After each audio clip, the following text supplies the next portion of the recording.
हाँ जी, पहला topic determination of national income, ये पहला चैप्टर आपका मैक्रो का पार्ट। सेकंड लिखेंगे बेटा, सेकंड टॉपिक जो हमें पढ़ना है वो है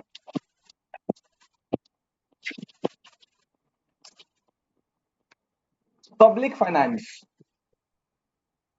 सेकंड टॉपिक हमें जो पढ़ना है वो है पब्लिक फाइनेंस, और इसमें आपको कुछ टॉपिक रिजेंबल मिलेंगे गवर्नमेंट बजट के। पढ़ा था आपने 12th में गवर्नमेंट बजट?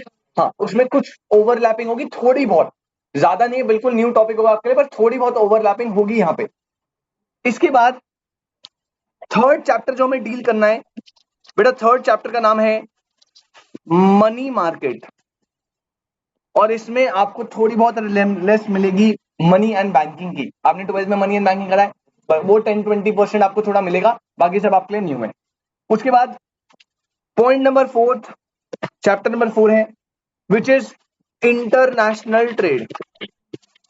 ये चैप्टर है बेटा इंटरनेशनल ट्रेड। क्या आपने 12th क्लास में फॉरेन एक्सचेंज एंड बीओपी पढ़ा था?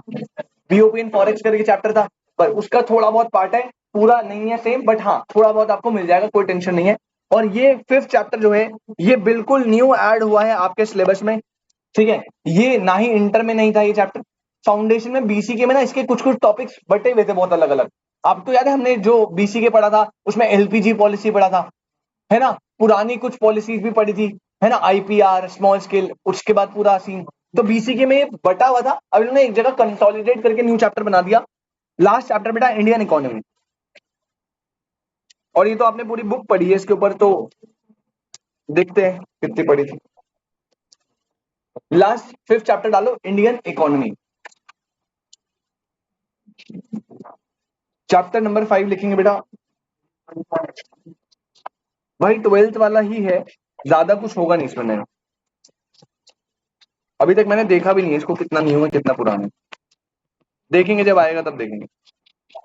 इंडियन इकोनॉमी, तो बेटा ये जो है आपके 5 न्यू चैप्टर्स आपके सामने, जो आपको अब पढ़ने हैं इस बार बीसीके के रिप्लेसमेंट में।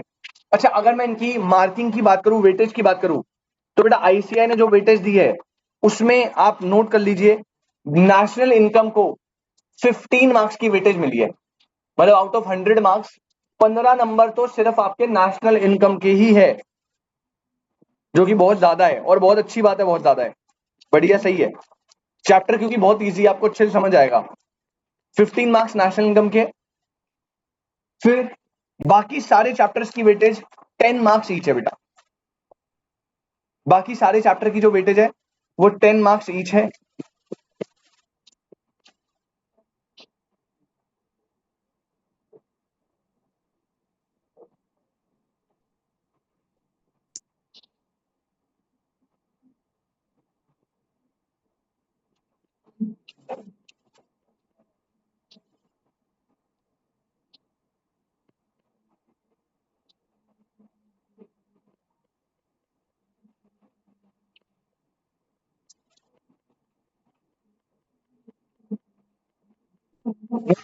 वेटेज, अच्छा आप देख रहे हो कितने मार्क्स आ रहे हैं?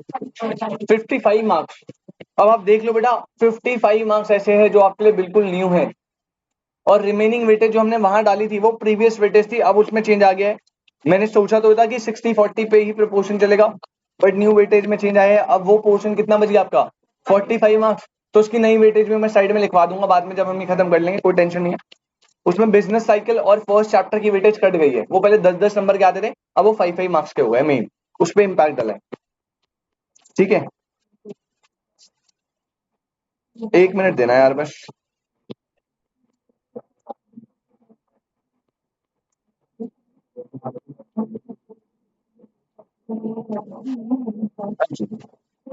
इसकी वेटेज मैंने बताया कितना, 15 मार्क्स, और बाकी सारे जो है वो कितना, 10 मार्क्स ईच।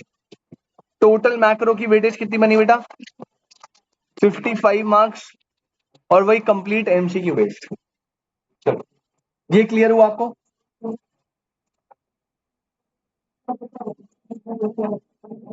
आ जाओ भाई, अब आप बेटा प्लीज हेडिंग डालिए, इस हमारे इंडेक्स के अकॉर्डिंग चैप्टर नंबर 1, हेडिंग डालेंगे chapter number 1, determination of national income. Chapter number 1, determination of national income.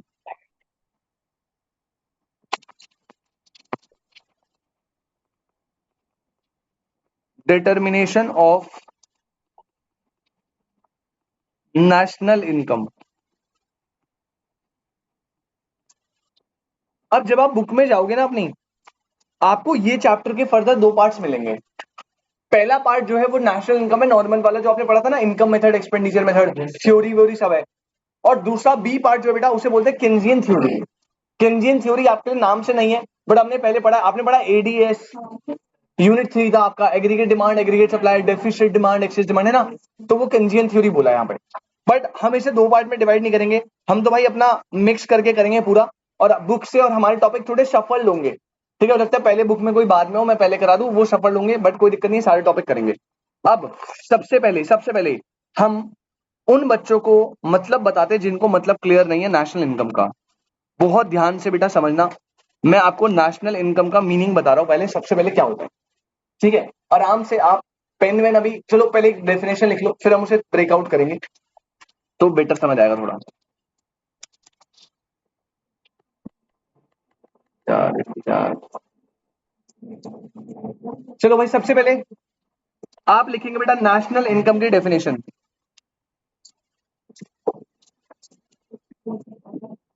सबसे पहले बेटा नेशनल इनकम की डेफिनेशन लिखेंगे। नेशनल इनकम refers to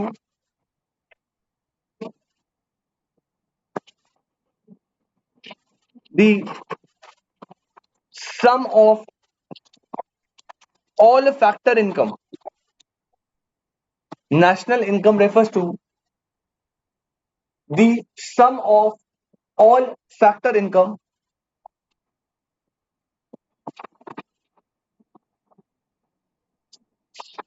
कौन सी वाली, earned by normal resident of a country, earned by normal resident of a country। और last point बेटा, during an accounting year.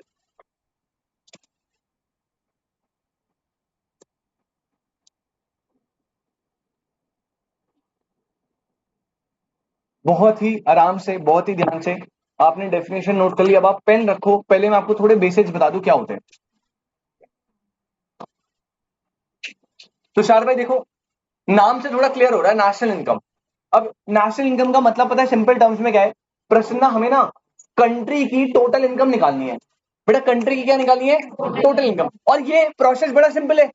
अगर मुझे किसी, मान लो हम ये स्पेस एक कंट्री है, और इस कंट्री में मुझे टोटल इनकम निकालनी है, कि मुझे इस कंट्री की टोटल इनकम कैलकुलेट करनी है, तो मैं क्या करूंगा भाई, मैं सबकी इंडिविजुअल इनकम निकालूंगा और उस सबकी इंडिविजुअल इनकम को ऐड करता चलूंगा। जैसे मैंने स्नेहा से बोला, स्नेहा आज कितने पैसे हैं? तो स्नेहा ने बोला सर आज मेरी जेब में 50 रुपए पड़े हुए। फिर मैंने नुपुर से ये क्वेश्चन पूछा, फिर मैंने आगे सो ऑन चलते चलते चलते हर एक इंडिविजुअल से क्वेश्चन पूछा, और सबकी इंडिविजुअल इनकम को जब मैंने ऐड करा तो बेटा क्या निकल जाएगी, नेशनल इनकम। है ना, प्रश्न कितना शॉर्टेड है, लेकिन बेटा इतना शॉर्टेड है नहीं। अब मैं आपको बता दूं क्यों, मानना मानना समझो। बेटा मैं आपने सब, हम कंट्री की इनकम निकाल रहे थे, तो आपने बोला सर हमने तो बता दी, आप भी तो कंट्री के पार्ट हो, आप अपनी इनकम बताओ। मैंने कहा ठीक है बेटा। तो आपने बोला सर आप अपनी इनकम जरा बताओ, जरा बता के दिखाओ क्या क्या इनकम है। तो बेटा ये मैं हूं, मान लो, बाल नहीं है बेटा, ठीक है। और आप अभी मेरी इनकम कैलकुलेट करो, मैं आपको प्रॉब्लम समझा रहा हूं, प्रॉब्लम क्या आती है देखो, ये इतना इजी क्यों नहीं है। आपने बोला सर, आपने बोला इंडिविजुअल्स की इनकम ऐड करनी है ना, तो आप बताओ अपनी इनकम बताओ, चलो। मैंने बोला ठीक है बेटा। अब आप में से जिसको बताओ बेटा, मेरी ना अभी करंटली सीए आर्टिकलशिप भी चल रही है, थोड़ा मजाक वाली चल रही है बट चल रही है ना। तो मान लो उस आर्टिकलशिप से आपको पता है ना आर्टिकलशिप पे एक दिहाड़ी मजदूरी की स्टाइपेंड मिलती है। हाँ बस, तो उस आर्टिकलशिप से आपने बोला सर आप तो आर्टिकलशिप करते हो, आपको तो स्टाइपेंड मिलती होगी। मैंने कहा हाँ मिलती है। कह रहे आपने पूछा सर कितनी मिलती है, मैंने आपको बताया मेरे को ना पर मंथ के 6,500 रुपए मिलते हैं पर मंथ। हमें इतनी मिलती है। बिग फोर में होंगे तो 10-12 मिल जाएगी, बट अगर आप मीडियोकर फर्म में हो तो इतनी आप एक्सपेक्ट कर सकते हो। 6,500 रुपए मुझे पर मंथ स्टाइपेंड मिलता है। आपने कहा सर बोल गया 6,500 रुपए, मजा आता है। ठीक है। अच्छा आपने कहा सर आप तो पढ़ाते भी हो। अरे सर आप तो पढ़ाते भी हो, अब तुम्हें यही तो चुन ले। करते होंगे तुम तो, एक बच्चा इतना, ये हम भी करते थे पीछे बैठ। आप तो सर पढ़ाते भी हो, तो सर वो वाली इनकम भी तो बताओ, वो भी तो आपकी इनकम है। मैंने कहा हाँ बड़ा। तो बेटा आपने बोला कि सर आप ना फीस लेते हो जो, उस ट्यूशन फीस की बात करते हैं। मैंने कहा हाँ। तो ऑन एन एवरेज आइडिया लेते हैं। आपने बोला सर आप ना महीने के 5,000 रुपए कमाते हो। ये एक दिन के, चलो एक दिन 40,000। अबे चल चाहिए। ठीक है आपने कहा सर महीने के क्या 5,000 रुपए आपकी फीस से आ गई। अबे चुप रहो, महीने के। ठीक है ये हो गया आर्टिकलशिप 6,500, फीस हो गई 5,500 रुपए। अब सुनो, तुम्हें मेन इनकम तो पता ही नहीं है बेटा मेरी। बेटा मैं ना एक और काम करता हूँ, ये आपको पता नहीं है, आज मैं चलो डिस्क्लोज कर देता हूँ सबके सामने। क्या है, नहीं नहीं नहीं भाई वो तो पता है। बेटा मैं ना एक नंबर का जुआरी हूँ भाई, पत्ते खेलता हूँ बहुत तगड़े। ठीक है तो भाई मैं खेलता हूँ पत्ते कार्ड्स, और बेटा रात को जुआ खेलने जाता हूँ। हर संडे आपको पता है धूप में अंकल वंकल पार्कों में बैठ जाते हैं, तो मैं भी अपनी चटाई वटाई लगे वहीं बैठ जाता हूँ। और भाई साहब एक नंबर पत्ते खेलता हूँ। और हर महीने मेरे जुए खेलने की जो इनकम है बेटा वो है 10,000 रुपए। ये जुए की इनकम है, ये आती आती है हर महीना फिक्स्ड हिस्ट्री। ठीक है ना। और अगर भरोसा नहीं है तो पार्क में आ जाना कालका जी के, संडे को मॉर्निंग में वहीं दिखूंगा आपको। सुबह आता हूँ 10 रुपए लेकर 10,000 रुपए बना के जाता हूँ। ठीक है ना, तो ये इनकम है। अच्छा इसके अलावा सर आपको एक और इनकम डिस्क्लोज करता हूँ। बेटा मैं ना एक और काम करता हूँ किडनैपिंग का। बेटा बेटा जो भी पड़ोसी का बच्चा फालतू बोलता है ना उसे उठा लेता हूँ बेटा, फिर उनके माँ बाप को वो कॉल वॉल फिरौती विरौती है ना ये सब, तो उससे भी बेटा मेरी एक इनकम है। और लेट्स अज्यूम मैं उससे ना पर मंथ 5,000 रुपीज अगेन कमा लेता हूँ। अब सुनो ध्यान से, अब दोनों ध्यान से, प्रॉब्लम सुनो। बेटा मैंने बोला नेशनल इनकम का मतलब होता है जितने भी लोग हैं उनकी इंडिविजुअल इनकम निकालो, और इंडिविजुअल इनकम को ऐड करते चलोगे तो कंट्री की क्या निकल जाएगी, नेशनल इनकम। बट प्रॉब्लम ये है कि सर जो इनकम आप ले रहे हो वो आप सारी इनकम को ले लोगे या कोई स्पेसिफिक इनकम को लोगे।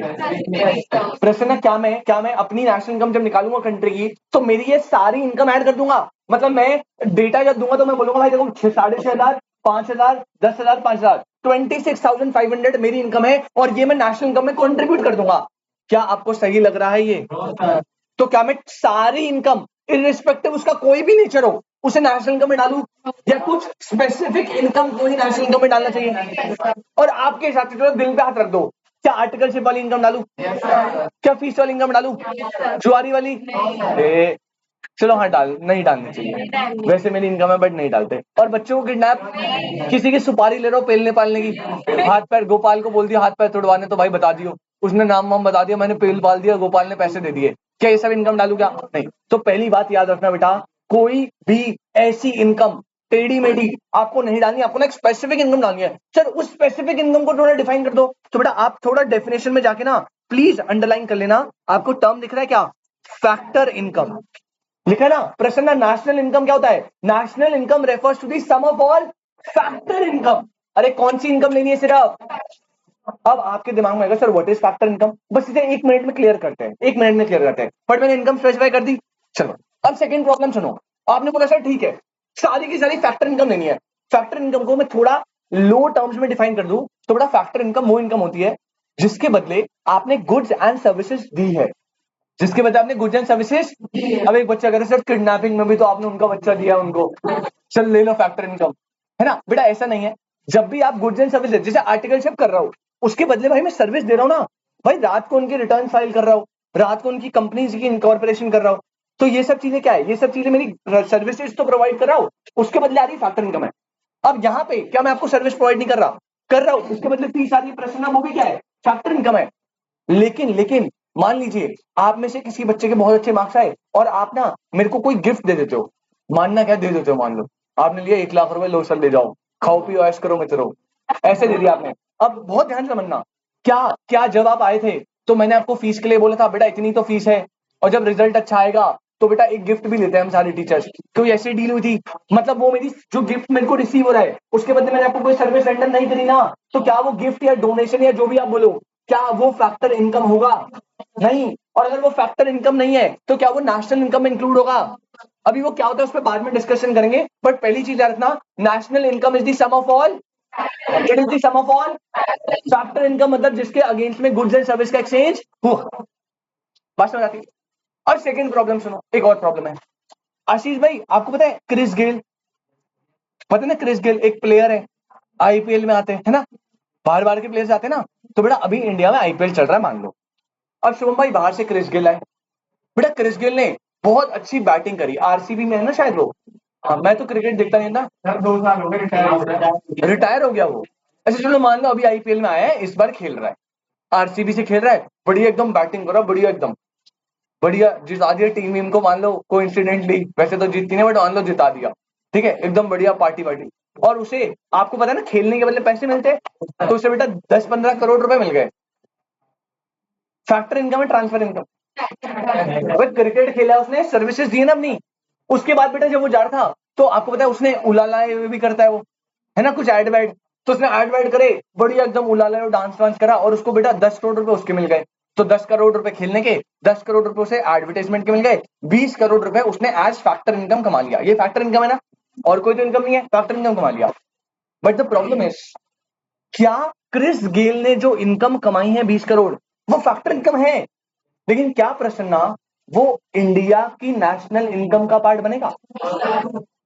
भाई वहां पे जो पर्सन है आप उसे तो चेक कर लो, मतलब सिर्फ इतना नहीं है कि फैक्टर इनकम कमा ली इंडिया में तो नेशनल इनकम में इंक्लूड कर लो, ना ना ना ना, दो कंडीशन है, पहला इनकम कैसी होनी चाहिए, फैक्टर, अगर कोई इनकम फैक्टर इनकम नहीं है तो वो तो पहले ही डिस्क्वालीफाइड हो गई, वो इंक्लूड होगी एक्सक्लूड, एक्सक्लूड फैक्टर इनकम है।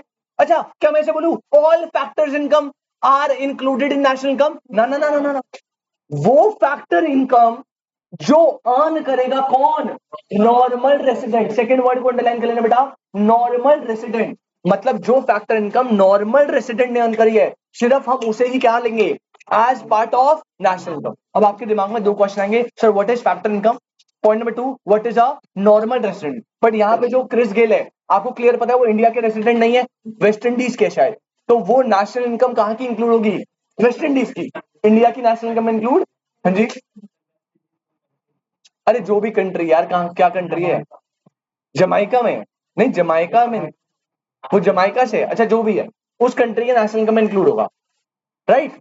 चलो तो मैं अब इसको ना डिफाइन कर देता हूँ थोड़ा, तो अब इसके नीचे ना नोट लिखना है, जो बिलिंग अमाउंट है वो टैक्स अलग है बेटा, टैक्स अलग है बिल्कुल, टैक्स को आप प्लीज टैक्स की इंप्लीकेशन यहाँ मत लाइए बेटा, टैक्स की ना जब आप इनकम टैक्स एक्ट पढ़ते हो तो मैं आपको उसके लिए क्राइटेरिया भी थोड़ा सा बता दूंगा क्या होता है, वो टैक्स देगा बिल्कुल देगा, 100% देगा, जब आप पढ़ोगे ना तो टैक्स की लाइबिलिटी ना रेजिडेंशियल स्टेटस से होती है, और वहां पे नॉर्मल रेजिडेंट का मतलब अलग होता है, इकोनॉमिक्स में नॉर्मल रेजिडेंट क्या होता है मैं अभी बता रहा हूँ, और टैक्स में क्या होता है वो सौरभ सर आपको इंटर में बताएंगे, मैं अभी भी फिर भी यहाँ थोड़ा बता देता हूँ, बट टैक्स को अलग रखेंगे और यहाँ पे अलग रखेंगे, ठीक है ना।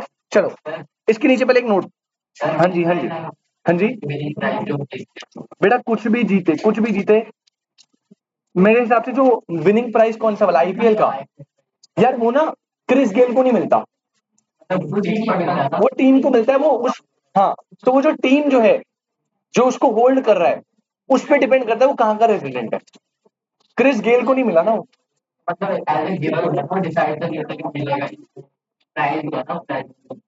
अगर प्राइज मनी मिली है आरसीबी को तो वो क्रिस गेल की इनकम थोड़ी कंसिडर होगी, हाँ हाँ, अगर मान ले आरसीबी का जो ओनर है वो इंडियन है, उसको पैसे मिल गए, प्राइज मनी उसकी जेब में आ गया, तो बेटा फिर वो इंडिया की नेशनल इनकम में आएगा।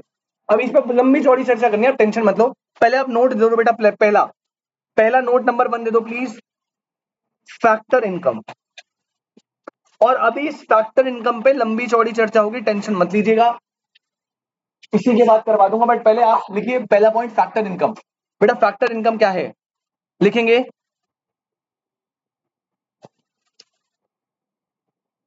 Income against which, income against which goods and services are exchanged. ऐसी इनकम जिसके अगेंस्ट में गुड्स एंड सर्विस एक्सचेंज हुए हैं। पॉइंट नंबर 2, सेकंड पॉइंट लिखेंगे बेटा नॉर्मल रेसिडेंट। अब प्लीज इसको ध्यान से समझना, कोई बंदा नॉर्मल रेसिडेंट कैसे बनेगा। और पहले बता रहा हूं, जब आप इंटर में जाओगे ना, टैक्स में कुछ और पढ़ोगे, वो टैक्स का पर्सपेक्टिव है, अभी किसका पर्सपेक्टिव है, इकोनॉमिक्स का। इकोनॉमिक्स के हिसाब से नॉर्मल रेसिडेंट क्या होता है वो बता रहा हूं। बेटा इकोनॉमिक्स में नॉर्मल रेसिडेंट क्या होता है, a person whose centre of interest, a person whose center of interest lies within the country। बेटा ऑनलाइन वाले बच्चे प्लीज मीटिंग को रीजॉइन करेंगे जल्दी से। नॉर्मल रेसिडेंट क्या है, a person who centre of interest lies within the country. Sir इसका क्या मतलब, बेटा इसका मतलब यह है कि वो व्यक्ति का सेंटर ऑफ इंटरेस्ट कहां है। मतलब फॉर एग्जांपल मैं एक पर्सन हूं, इंडिया का सिटीजन हूं और मैं चला गया यूएसए। आपको पता है ना लोग काफी यूएसए एंड कनाडा जाते हैं, तो मैं यूएस कनाडा चला गया और वहां पे बहुत मेहनत से फैक्टर इनकम अर्न कर रहा हूं। अब वहां पे बेसिक नेसेसिटीज के बाद मेरा सबसे पहला वो क्या है, मेन एम, कि मेरी फैमिली जो इंडिया में है उनको पैसे भेजूं। मतलब मैं अभी रेसिडेंशियल से वाइज रहे तो कनाडा या यूएस रहा हूं, लेकिन मेरा जो सेंटर ऑफ इंटरेस्ट है, जो मेरी कंजम्पशन है, वो आज भी कहां पे बिलोंग करती है, मेन इंडिया में। ये सेंटर ऑफ इंटरेस्ट है। और अब जैसे फॉर एग्जांपल हमने किसका एग्जांपल लिया था, क्रिस गेल का। वो इंडिया में आया, इंडिया में खेल रहा है, इंडिया में पैसे कमाए, लेकिन उसका सेंटर ऑफ इंटरेस्ट कहां है आज भी, उसकी कंट्री में ना। मुझे पता है भाई यहाँ पे खेल वेल के थोड़ा पैसा जो भी खर्च होगा बेसिक वो खर्च होगा, बाकी सारा मैं कहां लेके जाऊंगा, अपनी कंट्री में। तो वो नॉर्मल रेसिडेंट ऑफ इंडिया नहीं है। तो आप कहां पे रह रहे हो वो डिपेंड नहीं करता, इकोनॉमिक्स के हिसाब से आपका सेंटर ऑफ इंटरेस्ट कहां है। अब जब आप टैक्स में पढ़ते हो, टैक्स में पता है क्या है, टैक्स में नॉर्मल रेसिडेंट वो होता है जो किसी कंट्री में 182 डेज और मोर रह जाए, ये होता है क्राइटेरिया। मतलब अगर क्रिस गेल यहां आया और वो 183 डेज रह गया आईपीएल खेलते हुए, तो वो नॉर्मल रेसिडेंट कहां का माना जाएगा, और उसकी इनकम जो है वो टैक्सेबल कहां पे होगी, इंडिया में हो जाएगी। ठीक है, तो वो अभी वो वाला क्राइटेरिया आप हटा दो, वो इनकम टैक्स है। अभी आप यहां पे फोकस करो। इतनी बात समझ आई, फिर से रिपीट करूं एक बार, हाँ जी सर। हाँ जी बेटा बिल्कुल बिल्कुल, 1 साल का पीरियड भी इकोनॉमिक्स में दिया है, बट आप यहाँ पे कहीं मेंशन मत करना। बट इकोनॉमिक्स कहता है कि नॉर्मल रेट में ना हम एक जनरल पीरियड लेते हैं 1 ईयर का, जनरल पीरियड लेते हैं। लेकिन आपको कोई अगर डेफिनेशन पूछे तो आप प्लीज यही डेफिनेशन बताएंगे, जिसका सेंटर ऑफ इंटरेस्ट लाई करता है with in the country. 1 year से एग्जाम मतलब लेके चलते हैं, बट ये 1 ईयर वाला मेन है नहीं इकोनॉमिक्स में, मेन चीज है वो सेंटर ऑफ इंटरेस्ट वाला है। हाँ तो पैसे भेजते हैं, बट वो काम वहां कर रहे हैं, बट रेसिडेंट इंडिया के। प्रश्न बेटा पहले बताओ, इतना क्लियर है, एक बार रिपीट करें बेटा, बस बेसिक्स चल रहे हैं अभी आज की क्लास में। हाँ जी बेटा, मैंने बोला ना बेसिक नेसेसिटीज के बाद खाना कपड़ा ये सब तो करेगा ऑब्वियसली है, उसके बाद उसका पैसा जो है वो कहाँ जाता है, अपनी फैमिली के लिए। उसका मेन इंटरेस्ट आज भी अपनी फैमिली के लिए जो इंडिया में, तो उसका सेंटर ऑफ इंटरेस्ट इंडिया में माना जाएगा। हाँ जी सॉरी यार, ऐसा नहीं है। देख पॉइंट ये नहीं कि वो पैसे भेज ही रहा है, पॉइंट ये है कि उसका इंटेंशन होगा। जब तू किसी नई कंट्री में जाएगा, तेरे पास काम नहीं है, तू पैसे भेज रहा है, तब नहीं भेज रहा ना, लेकिन तू फिर भी नॉर्मल रेजिडेंट ऑफ इंडिया है।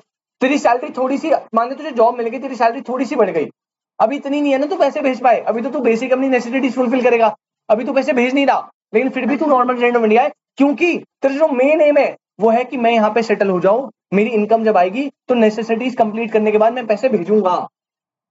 अगर आप ऐसा इंटरेस्ट लेके चल रहे हो तो आप नॉर्मल रेजिडेंट ऑफ इंडिया हो, अदरवाइज एज पर इकोनॉमिक्स आप नॉर्मल रेजिडेंट ऑफ इंडिया नहीं हो। मतलब मैं यू कनाडा शिफ्ट हुआ, वहीं पैसे कमा रहा हूं और मेरा इंटेंशन है कि मैं 100% इनकम वहीं पर ही कंज्यूम करूंगा, तो फिर क्या है, नॉर्मल रेजिडेंट ऑफ इंडिया नहीं। ठीक है, इंटेंशन पे बात आ रही है। तो पहली चीज, नेशनल इनकम क्या बेटा? It is the sum of all factor income. It is the sum of all, सारी टेढ़ी मेढ़ी इनकम नहीं लेनी। कौन सी लेनी है? Factor income. पॉइंट नंबर 2, सारी फैक्टर इनकम नहीं, factor income which is earned by normal resident, factor income which is earned by during an accounting year. फिर मैंने दो चीजें बताई। पहला, फैक्टर इनकम क्या होता है बेटा? वो इनकम जिसके अगेंस्ट में गुड्स एंड सर्विस का एक्सचेंज होता है। सेकंड चीज, नॉर्मल रेसिडेंट जिसका centre of interest lies within the country. Clear है बेटा? एब्सोल्युटली पक्की बात एकदम। चलो तो हम ना एक चीज एनालिसिस बना लेते हैं, समझना। आप टेबल बनाना इसके नीचे मेरे साथ। बेटा कोई भी इनकम जो होगी ना, कोई भी इनकम, वो दो नेचर की होगी। वो क्या होगी? दो नेचर की। एक होगा बेटा जिसके अगेंस्ट में गुड्स एंड सर्विस एक्सचेंज हुए, जगदीश उसे क्या बोलते हैं? Factor income. तो बेटा या तो इनकम आपकी क्या हो सकती है बेटा? फैक्टर इनकम हो सकती है। और बेटा अभी मैं बता रहा हूं, प्रश्न ना जिसके अगेंस्ट में गुड्स एंड सर्विस एक्सचेंज नहीं होते उसको बोलते हैं ट्रांसफर इनकम। क्या बोलते हैं बेटा? अभी इन दोनों का डिफरेंस मैं अभी जस्ट 1 मिनट दो करवा दूंगा, टेंशन मत लेना। एक होती है फैक्टर इनकम, एक होती है ट्रांसफर इनकम। फैक्टर इनकम के अगेंस्ट में गुड्स एंड सर्विस एक्सचेंज होते, ट्रांसफर इनकम में goods and service exchange like gift हो गया, डोनेशन हो गई, ये सब। ठीक है, अच्छा पहली अंडरस्टैंडिंग याशिका जी, ट्रांसफर इनकम है तो नेशनल इनकम में क्या होगी? ट्रांसफर इनकम एक्सक्लूड होगी 100%। क्या होगी बेटा? ये नेशनल इनकम में इंक्लूड नहीं होगा। ठीक है निकिता, ये तो क्लियर है। लेकिन फैक्टर इनकम क्या 100% इंक्लूड होगी? नहीं, फैक्टर इनकम में आपको पहले चेक करना पड़ेगा। सर क्या चेक करना पड़ेगा? बेटा फैक्टर इनकम में भी दो केस है। फैक्टर इनकम में भी दो केस है। सर क्या? फैक्टर इनकम पहला earned by normal resident NR, या फिर factor income which is earned by non resident. बेटा वो नॉर्मल रेसिडेंट था, ये नॉन रेसिडेंट है।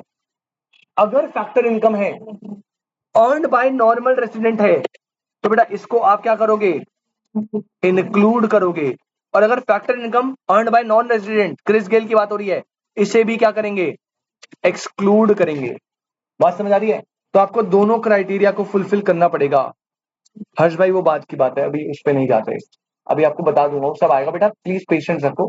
इस चैप्टर में ना आपको बहुत धीरे धीरे धीरे धीरे चीजें सीखनी है। एक साथ सब बता दूंगा ना तो आपका ब्लंडर हो जाएगा। एक पेस मेंटेन करनी है, एक टॉपिक का सीक्वेंस मेंटेन करना है।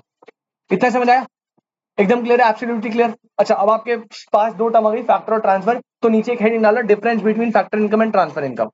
पेपर के लिए इंपॉर्टेंट है, कभी कभार आ जाता है, तो हम अच्छे से लिख लेते हैं इसको क्या होता है। प्रश्न ना बहुत ध्यान करना, एक डिफरेंस तो आपको पता है प्रश्न ना, फैक्टर इनकम में गुड्स एंड सर्विस का एक्सचेंज होता है, ट्रांसफर इनकम में गुड्स एंड सर्विस का एक्सचेंज नहीं होता। तो पहले इस डिफरेंस को लिखते हैं। आप हेडिंग डालो, difference between factor income and transfer income. Difference between factor income and transfer income.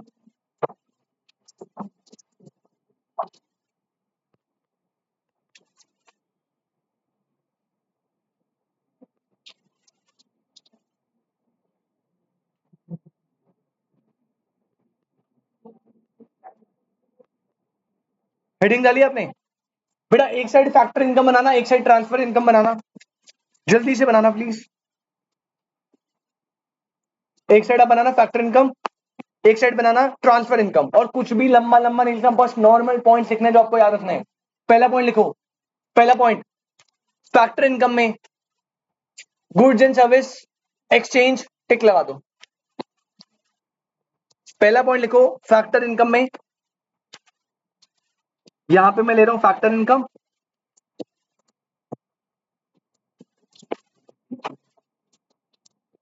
और यहां पे मैं ले रहा हूं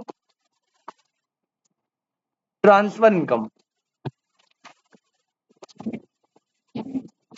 ठीक है, सबसे पहले पॉइंट नंबर 1, बेटा यहां पे गुड्स एंड सर्विस का एक्सचेंज क्या होता है यहां पे गुड्स एंड सर्विस का एक्सचेंज नहीं होता। पहला पॉइंट। पॉइंट नंबर 2, बेटा फैक्टर इनकम ना, it is a earning concept. इसमें क्योंकि आप गुड्स एंड सर्विस दे रहे हो तो आप अपनी मेहनत से ना पैसा अर्न कर रहे हो। क्या कर रहे हो? पैसा earn. But transfer income is a only receiving concept. बेटा यहां पे आप पैसा अर्न नहीं कर रहे, आप पैसा क्या कर रहे हो? रिसीव। जैसे फॉर एग्जांपल आप अपनी स्टडीज के लिए बाहर गए और आपके मम्मी या पापा जो है आपको पैसा भेज रहे हैं, वो क्या है? फैक्टर है? ट्रांसफर? ट्रांसफर है। आपने कोई गुड्स एंड सर्विस नहीं दिया, आप बस उसे रिसीव कर रहे हो, राइट? तो इट इज अर्निंग कॉन्सेप्ट। ये कैसा है? रिसीविंग। थर्ड, बेटा नेशनल इनकम में कौन इंक्लूड होता है? फैक्टर। तो पॉइंट नंबर 3 लिखो, included in both national income and domestic income. अब आपके सामने एक और नया टर्म आ गया, सर ये डोमेस्टिक इनकम क्या है? बेटा आराम आराम से समझेंगे। मैंने बोला था ये चैप्टर एक फेज में नहीं आएगा, मल्टीपल बार आपको चीजें धीरे धीरे करके समझ आएगी। पर याद रखना फैक्टर इनकम हमेशा इंक्लूड होगा, नेशनल में भी और डोमेस्टिक में भी। और बेटा ट्रांसफर कहीं पे आएगा क्या? इसमें लिख लो, नाइदर इंक्लूडेड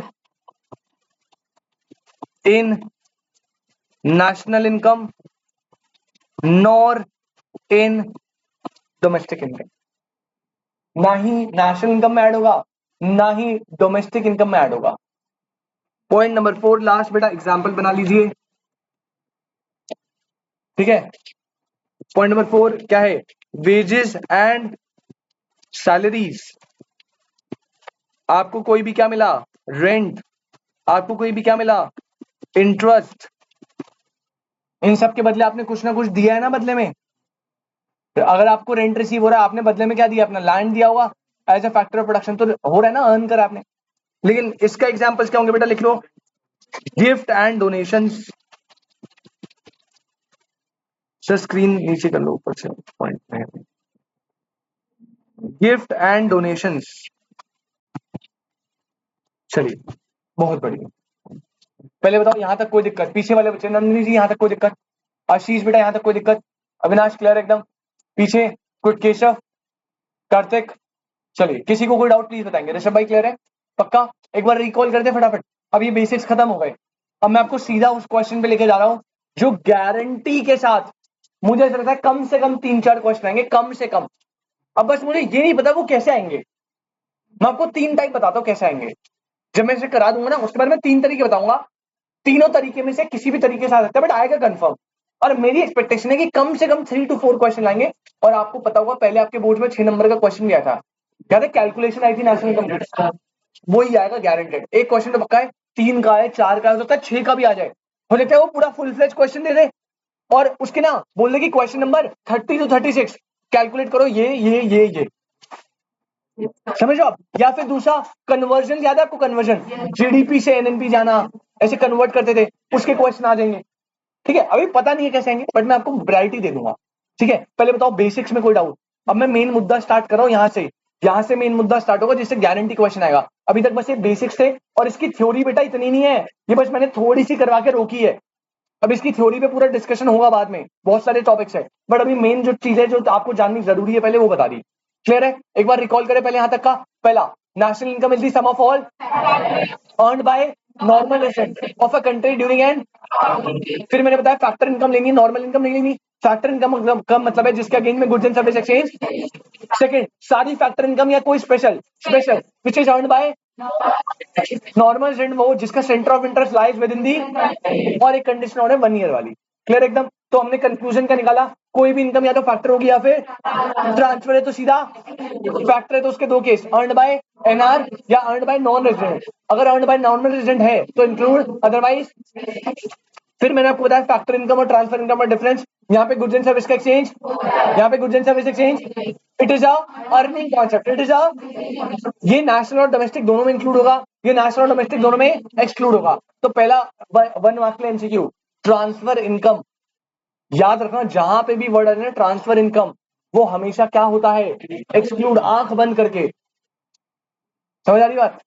बस अब आप बेटा बेटा प्लीज रुक जा, मैं बोल रहा हूं आपको, आप दिमाग में ज्यादा चीजें मत लाइए प्लीज। इसको ना आप जितना बता रहे हो उसके बाहर मत जाओ। अभी जब ये चैप्टर खत्म हो जाएगा ना, तब आपको सब्सिडी भी पता लग जाएगा, आपको इनडायरेक्ट टैक्सेस भी पता लग जाएंगे, आपको नफीफा नफीटा सब पता लग जाएगा।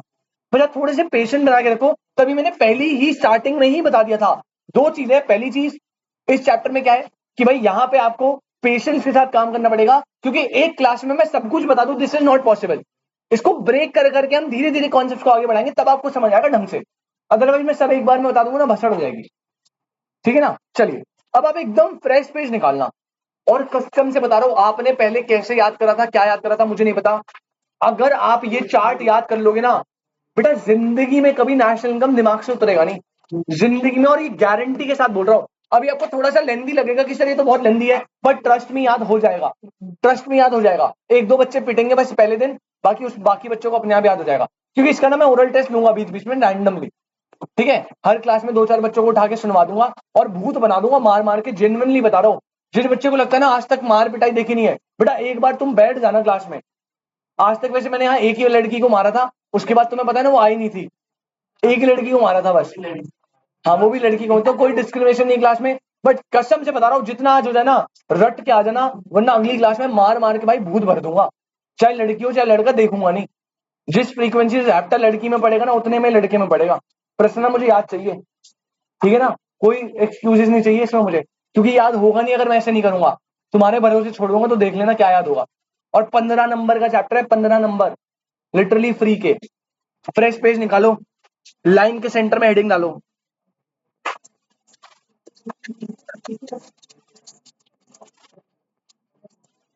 डिटर्मिनेशन ऑफ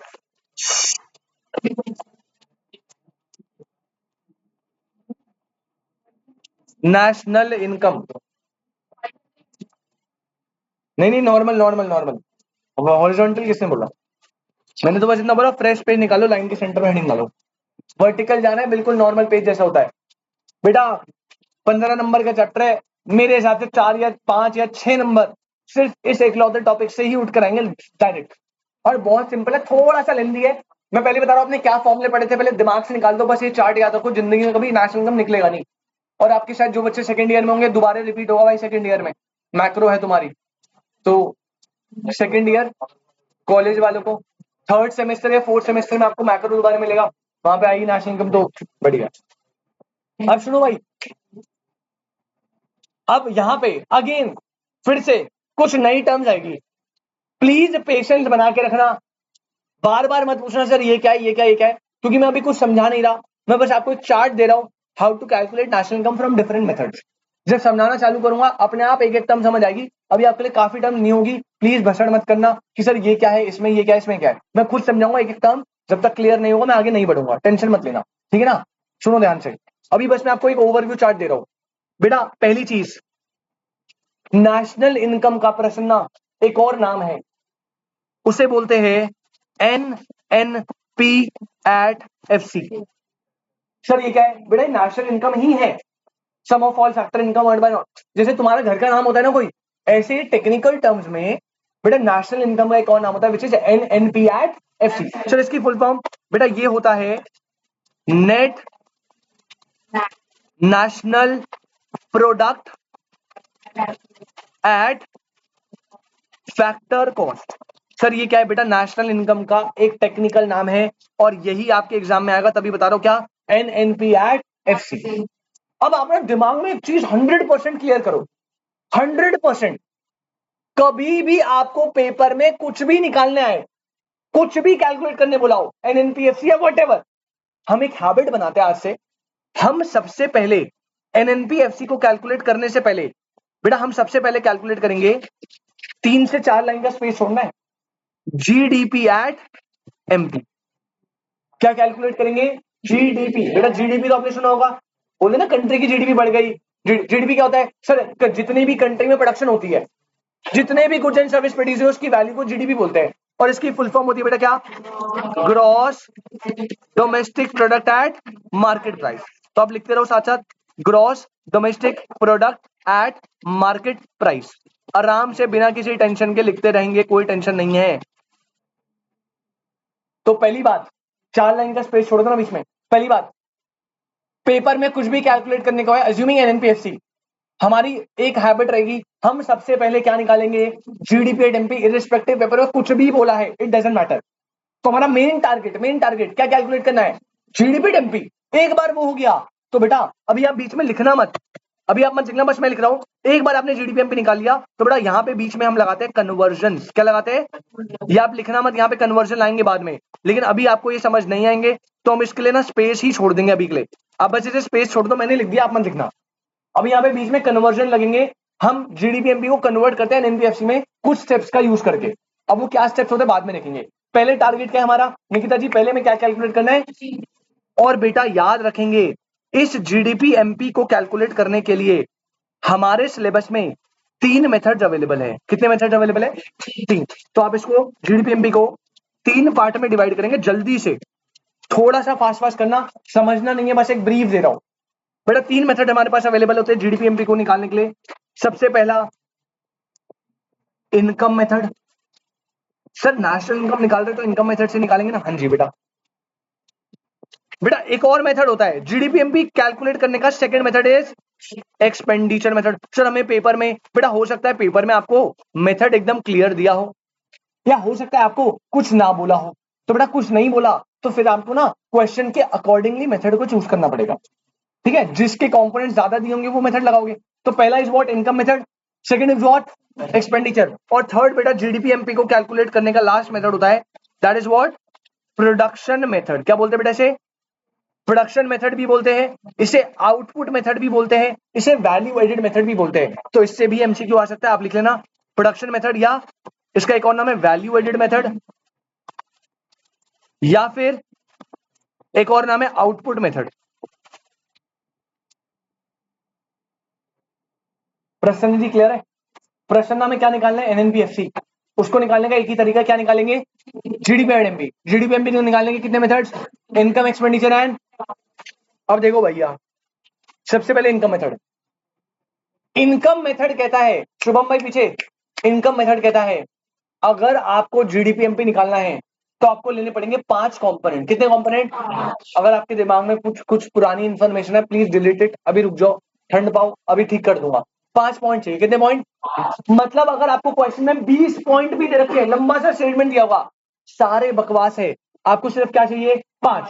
तो आपको उन 5 को सेलेक्ट करना है, 5 को ऐड करना है। तो इनकम मेथड से क्या निकल जाएगा, जीडीपीएमपी, उस जीडीपीएमपी में कन्वर्जन अप्लाई करेंगे, क्या बन जाएगा, बस यही करना है। 5 पॉइंट है, लेकिन इतना सिंपल नहीं होगा, थोड़ा कॉम्प्लिकेटेड करेंगे, बट पहले मैं 5 पॉइंट बता देता हूं।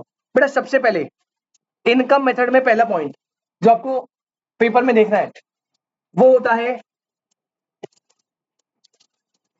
Compensation of employee. अब आप कहोगे सर ये क्या होता है, बताओ जल्दी बताओ। बेटा प्लीज रुक जाओ, अभी मैं कुछ नहीं बता रहा, मैं सबके आपको पहले ओवरव्यू दे रहा हूं। अगली क्लास में एक एक मेथड को डीप में डिस्कस करेंगे, कुछ क्वेश्चन प्रैक्टिस करेंगे, कुछ होमवर्क भी दूंगा, तो टेंशन मत लेना। सबसे पहला मेथड इनकम मेथड, पहला पॉइंट क्या इसमें, कंपनसेशन ऑफ एम्प्लॉय। क्या होता है छोड़ दो, बस ले लेना। बेटा इसमें आप सेकंड पॉइंट ऐड करोगे, जल्दी से लिखो, दैट इज व्हाट, उसमें ऐड करेंगे ऑपरेटिंग सरप्लस। प्रसन्न जी क्या ऐड करेंगे बेटा, ऑपरेटिंग सरप्लस। कंपनसेशन ढूंढा, ले लिया, उसमें ऐड करेंगे ऑपरेटिंग सरप्लस, ले लिया। बेटा इसमें थर्ड पॉइंट ऐड करेंगे which is mixed income of self employed, mixed income of self employed. और बेटा ये 3 के बाद आप प्लीज इस 3 को लिखने के बाद आप ना एक लाइन बना देना बेटा। यहां पे सर ये लाइन क्यों, अभी बताऊंगा बेटा आपको, 1-2 क्लास के बाद अपने आप जब हम क्वेश्चन करेंगे।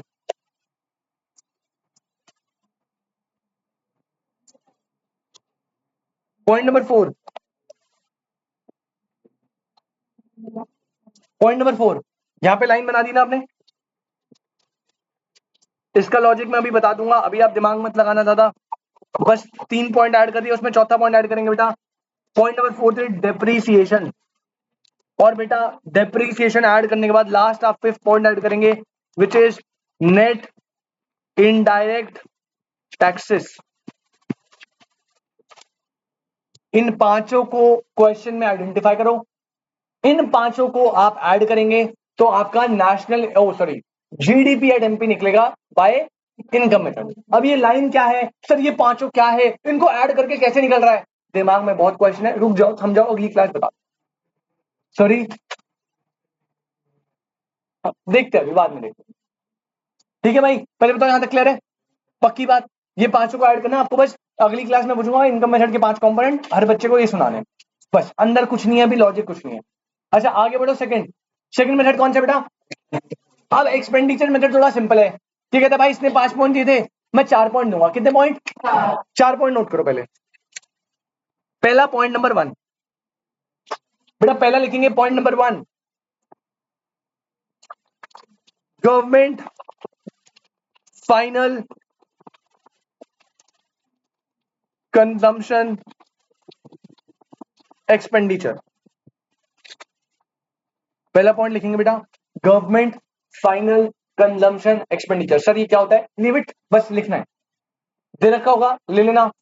उसमें ऐड करेंगे second point, private final consumption expenditure. ये भी दिया होगा, ऐड कर लीजिएगा बेटा। इन दोनों के बाद एक्सपेंडिचर मेथड में आपको थर्ड पॉइंट लेना होता है, नेट एक्सपोर्ट्स। क्या लेना होता है बेटा? दे रखा होगा ले लेना। और फोर्थ एंड सबसे इंपॉर्टेंट, इसको तो स्टार बना लेना, इसमें तो गारंटेड घुमाएगा बच्चा, इसमें गड़बड़ होती है, इसमें हमेशा क्वेश्चन में इसको ठीक करना पड़ता है पहले। बट पॉइंट क्या है? पॉइंट लिख लो बेटा, पॉइंट है gross domestic capital formation. Gross domestic capital formation. बेटा अभी आपको लग रहा है कि सर ये कैसे याद होगा, इतने नए नए टर्म्स, इतनी सारी टर्म्स है। बेटा आप जब क्वेश्चन करोगे ना 8 10 20, अपने आप आपको याद हो जाएगा। 5 7 क्वेश्चन तो मैं कोशिश करूंगा यहीं करवा दूं, 2 4 5 क्वेश्चन हर टाइप का अलग अलग करवाऊंगा, और बाकी सारे मैं आपको बहुत अच्छे अमाउंट ऑफ क्वेश्चन होमवर्क में दूंगा, तो टेंशन मत लीजिएगा बिल्कुल भी। प्रैक्टिस करोगे हो जाएगा अपने आप यार। ठीक है प्रश्न ना, इनकम मेथड से जीडीपीएमपी निकालना है, इन पांचों को ऐड करना है। एक्सपेंडिचर मेथड से जीडीपी निकालना है, इन चारों को ऐड करना है। और बेटा प्रोडक्शन मेथड सबसे सिंपल है, वहां पे 5 थे, यहाँ पे 4 है, इसमें क्या है? हाँ, मजाक चल रहा है यहाँ पे, 3 ही है वैसे। प्रोडक्शन मेथड पता क्या कहता है तो 3 लेकिन लिखते हैं एक ही तरीके से। ये कहता है sum of value added of all 3 sectors. आपको पता है ना इकोनॉमी में 3 सेक्टर होता है, प्राइमरी सेकेंडरी टर्सरी। कहता है तीनों सेक्टर के ना वैल्यू एडेड निकाल लो। क्या निकाल लो? अब आपके दिमाग में सर ये क्या होता है और ये कैसे निकलेगा, इस पर डिस्कशन करेंगे। और उस वैल्यू एडेड का, हर सेक्टर का अलग अलग वैल्यू एडेड निकालो और सबका क्या कर दो, सम, निकल जाएगा जीडीपीएमपी। बात समझ आई बेटा? पहले बताइए यहां तक कोई दिक्कत परेशानी? एकदम क्लियर है 100%। अब हमने तीनों मेथड से शॉर्ट टर्म्स में, अभी पूरा खत्म नहीं हुआ, अभी तो इनके अंदर बहुत फर्दर बातें करनी है हमें क्लास, लेकिन हमने ऊपर ऊपर से तीनों मेथड से क्या कैलकुलेट कर लिया, जीडीपी एट एमपी। अब जीडीपी एमपी हमारा फाइनल टारगेट तो था नहीं, हमें क्या करने थे, एनएनपीएफसी में जाना था, तो क्या बच गए। मैं बोल रहा हूं आप हमेशा याद रखना, ऐसे कोई फॉर्मूला याद रखने की जरूरत नहीं है, ठीक है ना। आफ्टर 12th में पढ़ा होगा फॉर्मूले करके, आप भूल गए ना अभी, आप ऐसे एक बार याद करके देखो, ट्रस्ट में भाई जिंदगी में कहीं इंटर फाइनल तो दूर की बात, जिंदगी में कभी नहीं भूलोगे। दिमाग में पिक्चर रखना, नीचे क्या रहेगा जीडीपीएमपी, ऊपर क्या रहेगा, कन्वर्जन के 3 स्टेप होते हैं। प्रश्न में सबसे पहले बेटा देखना यहाँ पे, अगर आप नोटिस करो, ये वैल्यू बेटा किस में है, ग्रॉस में। ये वैल्यू किस में, लेकिन मुझे प्रश्न ना ऊपर क्या चाहिए बेटा, पूरे नेशनल इनकम में जब भी ग्रॉस से नेट पे जाना है, बेटा ग्रॉस से किस पे जाना है, तो हम माइनस करेंगे डेप्रीसिएशन। बेटा क्या माइनस करेंगे, तो पहली चीज याद आ गई, ग्रॉस में से माइनस करेंगे डेप्रीसिएशन, तो वो कन्वर्ट हो जाएगा किसमें, नेट में। प्रश्न ना इसका रिवर्स भी हो सकता है पेपर में, हो सकता है आपको कोई चीज नेट में दे रखी है, कोई भी चीज, और उस नेट को आपको ग्रॉस में कन्वर्ट करना है, तो डेप्रीसिएशन क्या करेंगे, प्लस। जैसे क्या क्लियर है, ग्रॉस से नेट में माइनस करेंगे डेप, नेट से ग्रॉस में डेप को क्या करेंगे, प्लस। कोई दिक्कत? सेकंड बेटा यहां पे टर्म दे रखी है डोमेस्टिक, क्या दिए, लेकिन ऊपर हमें क्या चाहिए, तो बेटा याद रखना जब भी आप डोमेस्टिक से नेशनल पे जाओगे तो आप प्लस करोगे नफीफा। क्या प्लस करोगे बेटा, this is net factor income from abroad. इसे कुछ बच्चे NFYA भी बोलते हैं, NFIA भी बोलते हैं, ठीक है, आपकी अपनी अपनी भाषा है, जो आपको बोलना है। बेटा फॉर्मूला है, फॉर्मूला भी बनाऊंगा फॉर्मूला, पर पहले तू 3 स्टेप में आता है। ग्रॉस से डेप पे जाना है तो डेप्रिसिएशन माइनस, डोमेस्टिक से नेशनल में जाना है तो नफीफा प्लस, नफीफा क्या होता है बताएंगे अभी, और लास्ट बेटा प्रोडक्ट सेम है, एड सेम है, लास्ट पॉइंट बच गया, यहाँ पे क्या है मार्केट प्राइस, और यहाँ पे क्या है, तो जब भी आप एमपी से एफसी में जाएंगे तो बेटा याद रखना माइनस करते हैं एनआईटी, माइनस करते हैं बेटा एनआईटी, आपको याद दिख रहा है, नेट इनडायरेक्ट टैक्स, माइनस करेंगे नेट इनडायरेक्ट टैक्स, आप पूरा लिख लेना अगर कंफ्यूजन है तो, नेट इनडायरेक्ट टैक्स, क्लियर है। तो अगर आपको ये चार्ट याद हो गया तो आपकी काफी चीजें सिंपल हो जाएगी, ऑल्दो अभी ये चार्ट फर्दर खुलेगा आगे जाके, सब कुछ आपको याद करना पड़ेगा, there is no other option, लेकिन ट्रस्ट मी एक बार आप याद कर लो, फिर आप देखना क्या लेवल बच जाएगा क्वेश्चन का, कोई भी क्वेश्चन ऐसा नहीं है जो इसके बाहर चला जाए, कोई भी क्वेश्चन, राइट। ये चार्ट बहुत बहुत अच्छे से टाइम लगा लगा के बनाया मैंने, 12th में, फाउंडेशन में, इंटर में, जहां आपको हेल्प चाहिए हर जगह, ये कोई भी ऐसा क्वेश्चन नहीं जो इस चार्ट से सॉल्व ना हो पाए, कोई फॉर्मुले याद करने की भसड़ी खत्म हो गई सारी, कोई फॉर्मुले याद नहीं करने आपको, सिर्फ याद करना है, और आपके सामने क्वेश्चन दूंगा इंटरमीडिएट में जो आए हैं, सारे क्वेश्चन वो करेंगे जो इंटर वाले थे, आप देख लेना क्या लेवल है, बहुत ईजी लगेगा आपको, क्लियर है एकदम। बस एक प्रॉब्लम है, देखो डेप्रीसिएशन और नेट इनडायरेक्ट टैक्सेस, वो तो मैं अगली क्लास यहाँ पे करवा दूंगा, इनको तो समझा दूंगा अच्छे से क्या होता है क्या नहीं, कैसे निकालना है क्या नहीं। एक अलग से पॉइंट क्या बच रहा है यहाँ पे, नफीफा, राइट, NFI है आपका, पेज बच रहा है क्या साइड में, राइट लेफ्ट कहीं पे भी थोड़ा सा पेज बच रहा है, तो आपने अगर थोड़ा सा पेज बच रहा है तो साइड में छोटा सा पार्ट है, आप बस नोट डाल देना एक, आप नोट डालना, और बेटा नोट में लिख लेना, नोट है net factor income from abroad, net factor income from abroad, बहुत ध्यान से देखना, शॉर्ट फॉर्म में मैं क्या बोलता हूं इसे, नफीफा। बेटा पहली बात ये होता क्या है इसे समझते हैं,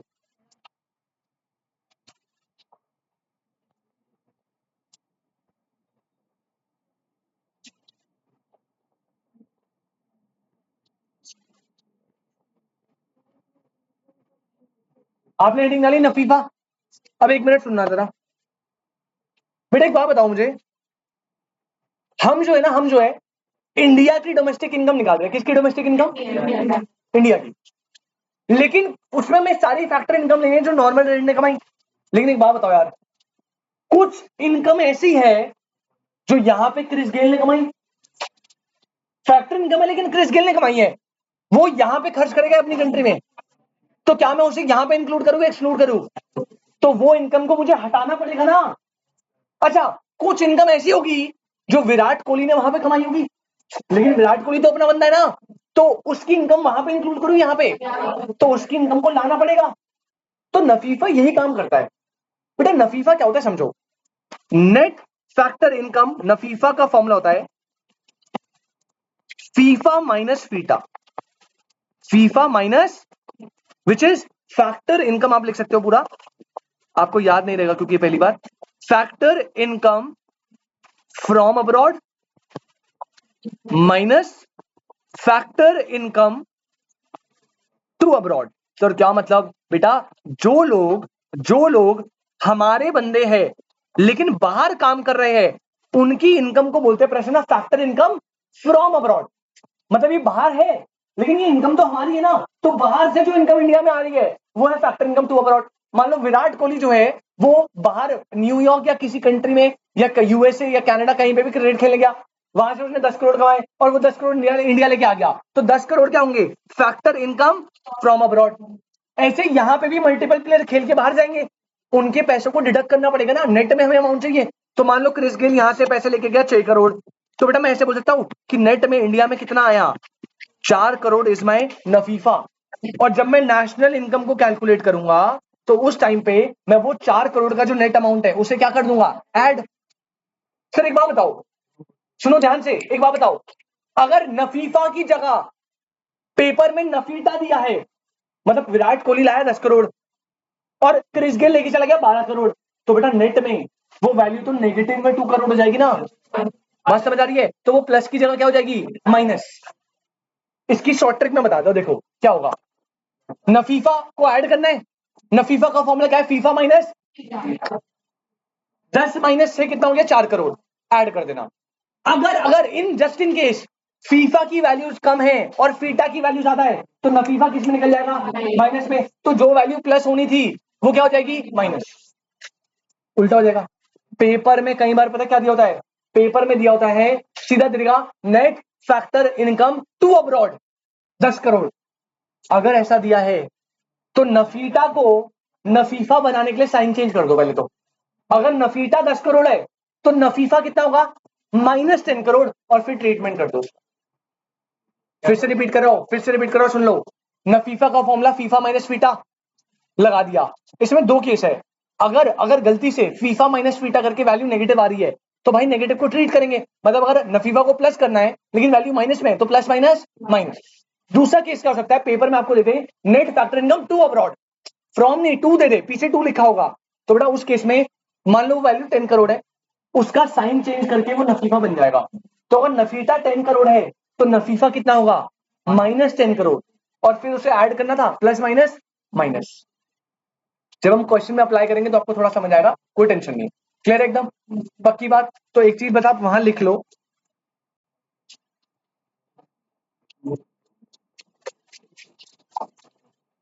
अगली क्लास में हम ये पूरे तीनों मेथड्स आपको निपटा देंगे। उसके बाद एक क्लास में थोड़ा क्वेश्चन प्रैक्टिस के लिए लूंगा, फिर हम थ्योरी पे जाएंगे इसके दोबारा।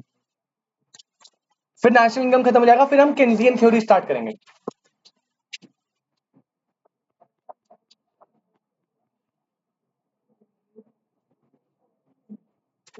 अच्छा यहां पर आ जाओ, ठीक है सर। एक बात स्क्रीन से ऊपर कर दी, हाँ जी बेटा। अच्छा प्रसन्ना बेटा, इतना क्लियर है? एक मिनट यहाँ देखो, बस यहाँ पे आपको क्या याद रखना है, एक चीज ये देख लो। ये तो निकल गया फीफा माइनस फीटा। इसके अंदर बस एक पॉइंट याद रखना, अगर अगर जस्ट इन केस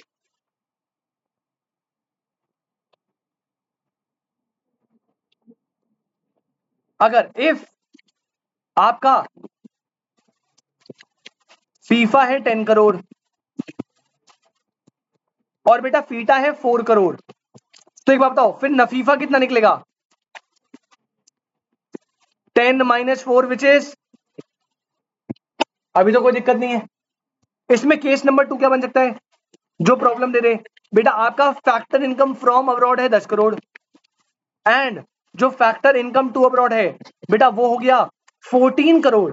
यानी इस बार नेट में पैसा आया नहीं है, नेट में पैसा। तो जब आप नफीफा निकालोगे तो बेटा वो तो फीफा माइनस फीटा होता है, तो वो निकलेगा 10 माइनस 14 कितना? 4 करोड़। लेकिन किसमें? नेगेटिव में, ब्रैकेट लगाए। तो जो नफीफा वहां पे डोमेस्टिक से नेशनल में प्लस होना था, अब वो क्या होगा? माइनस। क्लियर है? अच्छा पेपर में थर्ड केस क्या कर सकता है? एक फाइनल जो चीज कर सकता है वो ये कर सकता है कि आपको एग्जाम में वो दे दे नफीटा। क्या दे दे बेटा? Net factor income to abroad. मान लो net factor income to abroad दिया 5 करोड़। तो पेपर में क्या करेंगे सर? बेटा बच्चे कहेंगे सर आपने तो नफीफा बोला था लेने को, तो नफीटा इग्नोर कर देना। आपको पहले नफीटा से बनाना पड़ेगा नफी, उसके लिए क्या करना पड़ेगा? Sign change. अगर मान लो नफीटा -5 होता तो नफीफा +5 हो जाता, और फिर आप उसका ट्रीटमेंट कर दोगे। नफीफा को प्लस करना था डोमेस्टिक फाइनेंशियल, लेकिन वैल्यू माइनस में तो प्लस माइनस माइनस। बेटा नहीं नहीं, पेपर में तो पूरा दिया factor income to abroad, factor income from abroad. अपने को पूरा पूरा थोड़ी लिखना है, अपने को तो फटाफट सॉल्व करना है ना। बात समझ आई? पक्की बात? 100%। तो बेटा मैंने पूरे आपको 3 मेथड्स बता दिए हैं, मतलब अभी खत्म नहीं है, इसके अंदर फर्दर चलेगा मामला अगली क्लास। तो ये मेथड्स है और ये कन्वर्जन है। पहला तो मुझे डायरेक्ट क्वेश्चन जो गट फीलिंग आ रही है वो कन्वर्जन पे आएंगे क्वेश्चन। पता है कैसे देगा कन्वर्जन? कन्वर्जन देगा ऐसे, कहेगा NNPFC is equal to GDP at MP। अब देखो ग्रॉस से नेट पे जाने के लिए क्या करते हैं? Minus depth. कहेगा प्लस डैश माइनस NIT। अब देखो ये G से N का कन्वर्जन हो गया, NIT से MP का FC हो गया, बस डोमेस्टिक से नेशनल बचा है। क्या करेंगे? समझ हो? ऐसे करके क्वेश्चन दे सकता है। तो हम करेंगे प्रैक्टिस, टेंशन मत लीजिएगा, कोई दिक्कत वाली बात नहीं है, अच्छे से करेंगे।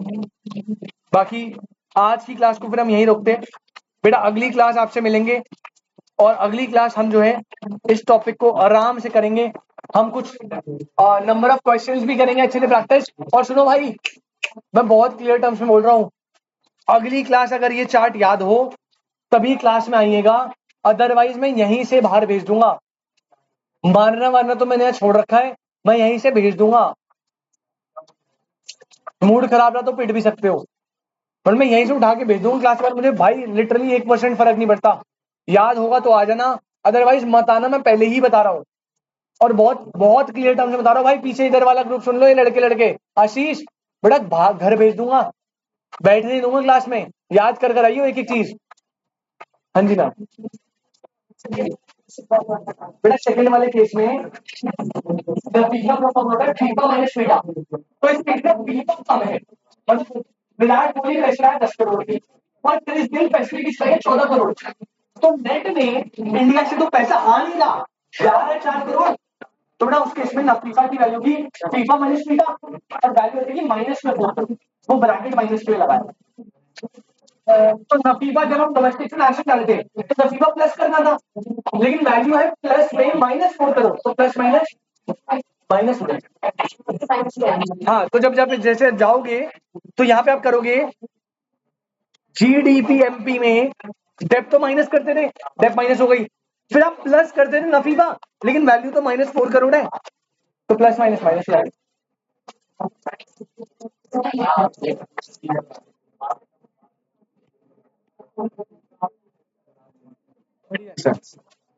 बेटा अगली क्लास मिलते हैं, thank you so much, tata bye.